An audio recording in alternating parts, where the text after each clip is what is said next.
that saved a wretch like me.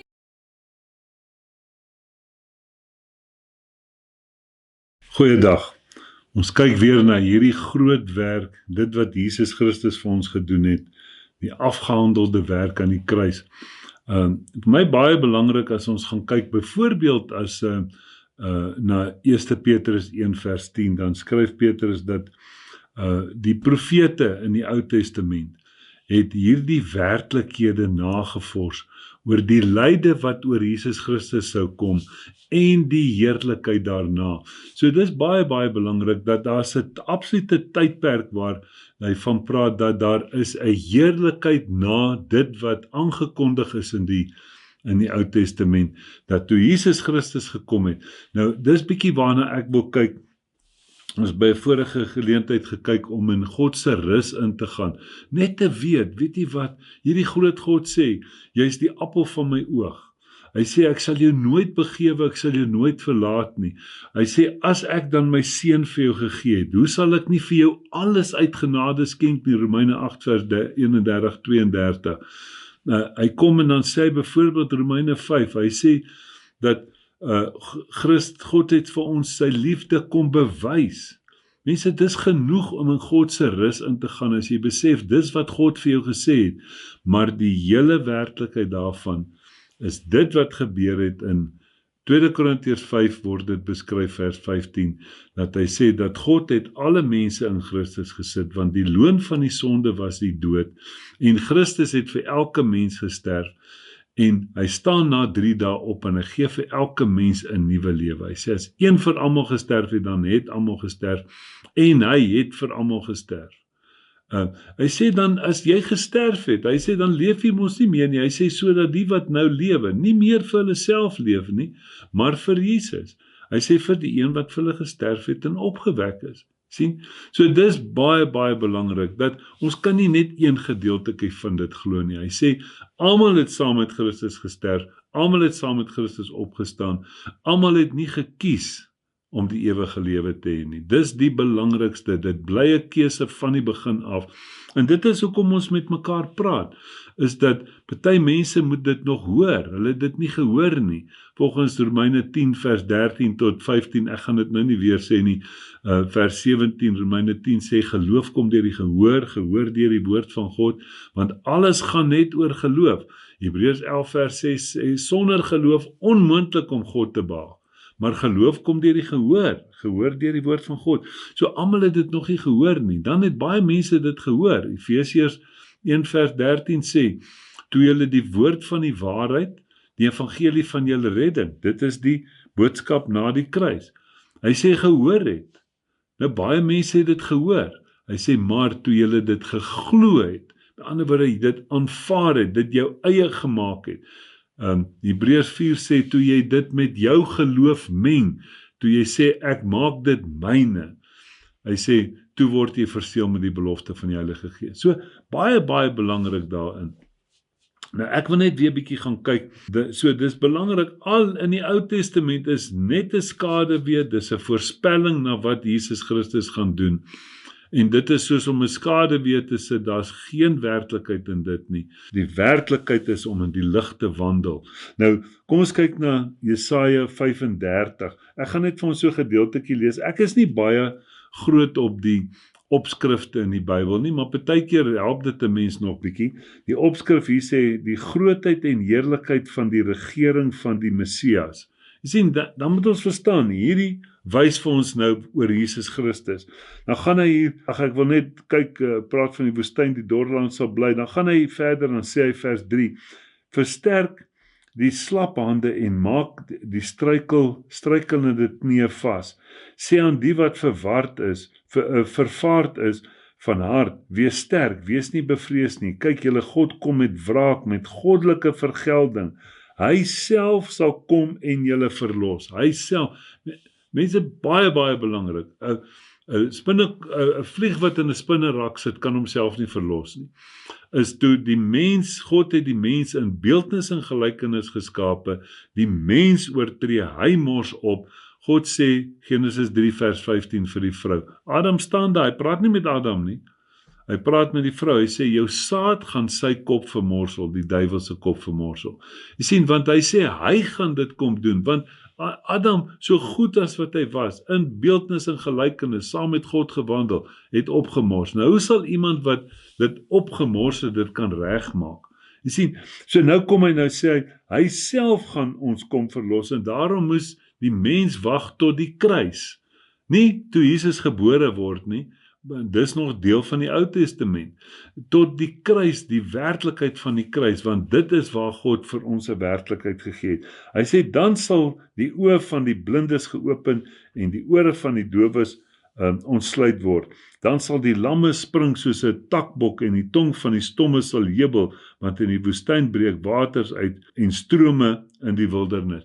Dit was 'n voorspelling, dit was nog nie die werklikheid nie. Nou gaan ons verder, gaan kyk ons na die mooi gedeelte in Johannes 1, dis vir my baie belangrik is, ek noem dit sommer baie keer as ons regering het 'n baie mooi sê ding, wat hulle sê ons gaan terug na grassroots toe, maar jy moenie, om by 'n werklikheid uit te kom, moet ons nie terug gaan grassroots toe nie, ons moet teruggaan na die begin toe, na wat was God se idee gewees. Wat was God se idee? Dis die werklikheid. Nou sê hy in Johannes 1 vers 1, in die begin was die woord, en die woord was by God, en die woord was God. Hy was in die begin by God, en alle dinge het deur hom ontstaan, en sonder hom het nie een ding ontstaan wat ontstaan het nie. Dan praat hy nou van Jesus. Ek wil net vir ons die 14de vers lees, dan sal ons verstaan. Vers 13, hy sê, vers 13 net sommer ook, wat nie uit die bloed of die wil van die vlees of uit die wil van 'n man nie, maar wat uit God gebore is. Hy sê, en die woord het vlees geword en onder ons gewoon, en ons het sy heerlikheid aanskou, 'n heerlikheid soos van die eersgeborene wat van die Vader kom, vol van genade en waarheid. Jy sien, dit is Jesus Christus. So hy praat hier, hy sê die woord was by God, en hy was in die begin by God. Nou gaan hy verder, dan sê hy, in hom was lewe, en die lewe was die lig van die mense. Die lig skyn in die duisternis, en die duisternis het dit nie oorweldig nie. Dan praat hy van Johannes hier, dat hy was nie die lig, en hy moes tot 'n getuienis van die lig kom. Vers 8, hy was nie die lig nie, maar hy moes van die lig getuig. Maar die waaragtige lig, wat elke mens verlig, was aan die kom in die wêreld. Dan praat hy van Jesus Christus. Die waaragtige lig, wat elke mens verlig, was aan die kom van die wêreld. Nou, onthou het nou gesê, Johannes die Doper moes Jesus aankondig. Hy was nie die lig nie, maar hy moes van die lig getuig. Nou kom ons gaan lees hierdie gedeelte in Lukas. Lukas 4 was Jesus nou gedoop, en Jesus is in die woestyn in, en daar was hy 40 dae gewees, en hy word deur die duiwel versoek, ons ken die gedeeltetjie. Nou kom Jesus terug, en hy doen presies net die regte ding, hy gaan na die sinagoge toe. En hy kom aan die sinagoge, vers 17, Lukas 4. Hy sê, en die boek van die profeet Jesaja is aan hom oorhandig. Dis waar ek net nou gelees het. Met ander woorde, dit het ek gesê is 'n profesie. Dis 'n skaduwee, dit wys heen na die werklikheid, maar dis nie die werklikheid nie. Hy sê, boek van die profeet Jesaja is aan hom oorhandig, en toe hy die boek oopmaak, kry hy die plek waar geskrywe is. Die gees van die Here is op my. Hier haal hy nou Jesaja 61 aan, baie soortgelyk aan dit wat ek gelees het. Hy sê, die gees van die Here is op my, omdat hy my gesalf het om die evangelie aan die armes te bring. Hy het my gestuur om die wat verbrysel van hart is te genees, om in die gevangenes vrylating te verkondig, aan die blindes herstel van gesig, om die wat gebroken is in vryheid weg te stuur, om die aangename jaar van die Here aan te kondig. Jy sien, om die aangename jaar van die Here aan te kondig. 1 Petrus sê, vers 10 en 11 sê, hy sê die heerlikheid daarna. En dit is die tyd waarin ons nou sit.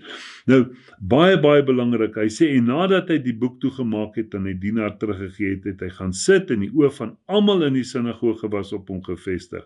Toe begin hy vir hulle te sê, vandag is hierdie skrif in julle ore vervul. Hy sê, vandag is hierdie skrif in julle ore vervul. Met ander woorde, dit is volgemaak. So jy kan dit is 'n werklikheid wat sy top bereik het.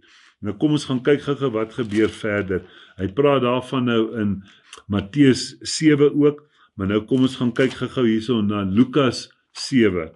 In Lukas 7, ons kyk hierso na Lukas 7 vers 18. Hier gaan oor Johannes die Doper. Nou het ons gesien, daar is die voorspelling na Jesus toe. Johannes 1 het vir ons gesê dat Johannes die Doper was die een wat Jesus moes aankondig. Hy kom hulle vra vir hom, is u die regte een? Hy sê, nee, ek is nie die moeite werd om sy skoenrieme vas te maak nie. Jesus is die werklike een. Nou kom hy, en hy het een werk gehad, en dit was om Jesus aan te kondig. Hy was in die woestyn, en toe moes hy Jesus aankondig. Nou sê hy vers 18, Lukas 7.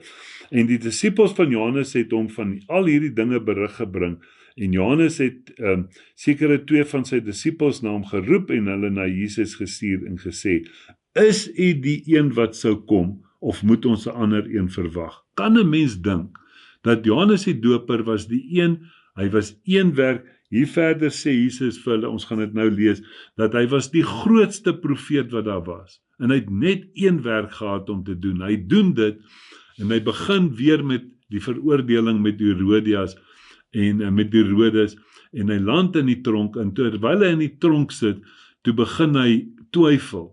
Want, en nou kan 'n mens baie maklik sê, weet jy wat, hy twyfel, dit was hom swak van hom, maar hy kon nie, want dit was voor die kruis gewees.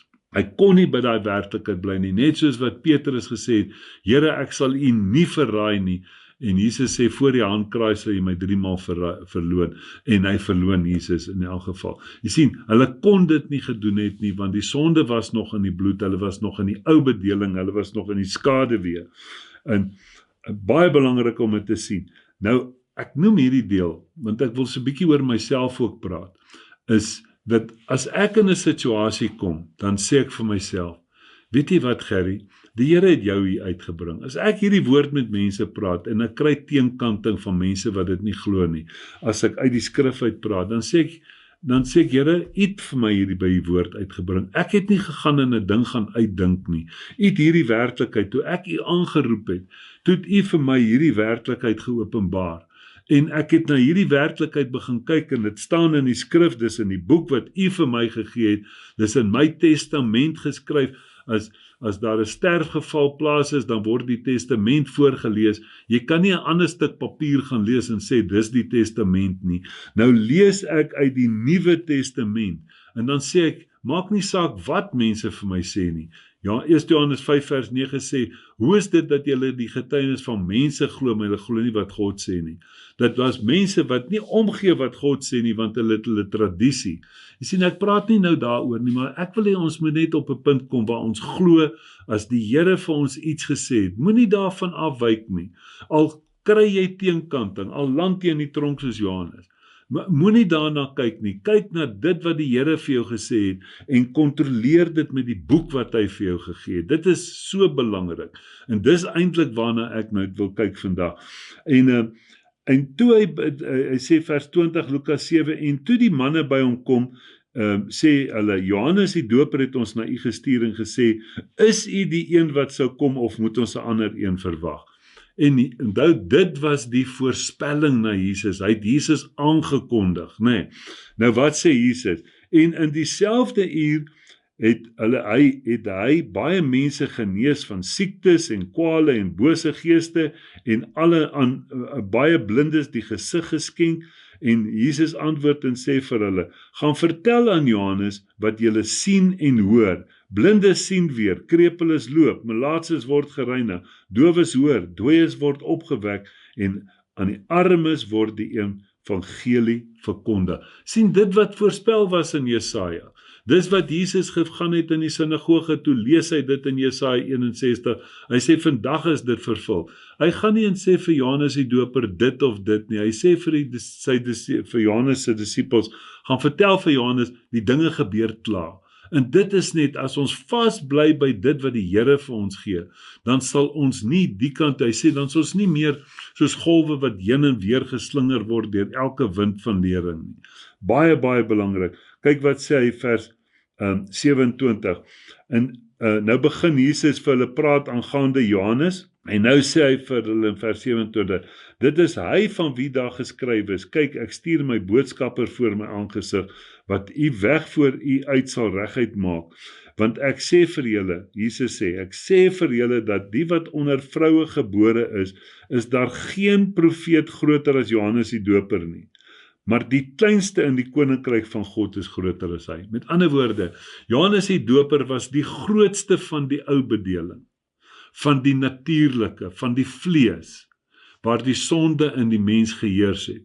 Hy sê, maar die kleinste in die nuwe werklikheid na die kruisiging, is groter as wat Johannes die Doper is. Die kleinste geestelike werklikheid is groter as die grootste natuurlike of vleeslike werklikheid. Mense, dis baie belangrik. So eerder 'n bietjie van die gees as wat jy baie van die verkeerde het. Nou kyk byvoorbeeld in Lukas 16, net om vir ons te wys dat ons moet aanbeweeg en ons moet seker wees wat ons weet. Ons moet seker wees van ons weet in hierdie testament van ons, want ons testament sal maak dat jy erf. Jy kan nie in 'n ander ou se testament of uit 'n ander ou se testament erf as jy nie in die testament genoem is nie. Maar Jesus het gekom en hy het vir ons 'n nuwe testament gegee. So ons gaan niks uit die Ou Testament erf nie, maar ons sal wel uit die Nuwe Testament erf. Hoor wat sê hy in Lukas 16 vers 16. Die wet en die profete was tot op Johannes. Van toe af, mense, dis mos duidelik, dit is iets wat gekom het van die begin tot hier. En hy sê van toe af word die evangelie, die goeie nuus van Jesus Christus, die evangelie van die koninkryk van God verkondig en elkeen dring met geweld daarin, want dit is die werklikheid, dis die nuwe lewe wat gekom het. Weet jy, ek het in my lewe het ek so gestaan en ek het as kind het ons 'n mooi liedjie gehad, 'n halleluja liedjie, daar's 'n dierbare kruis, hy gaan so waar my heiland bewys. Dis die nakruis boodskap. Dis 2 Korintiërs 5 vers 15 tot 21 wat ek sê die evangelie in 'n neutedop is. Hy sê daar's 'n dierbare kruis waar my heiland bewys die liefde wat hy vir my het. Daar is alles voldaan en die vyand verslaan. Daar word ek van sonde gered. By die kruis wil ek bly. Tot die stryd hier benee is volstry. Tot ek eens in die hemel sal woon.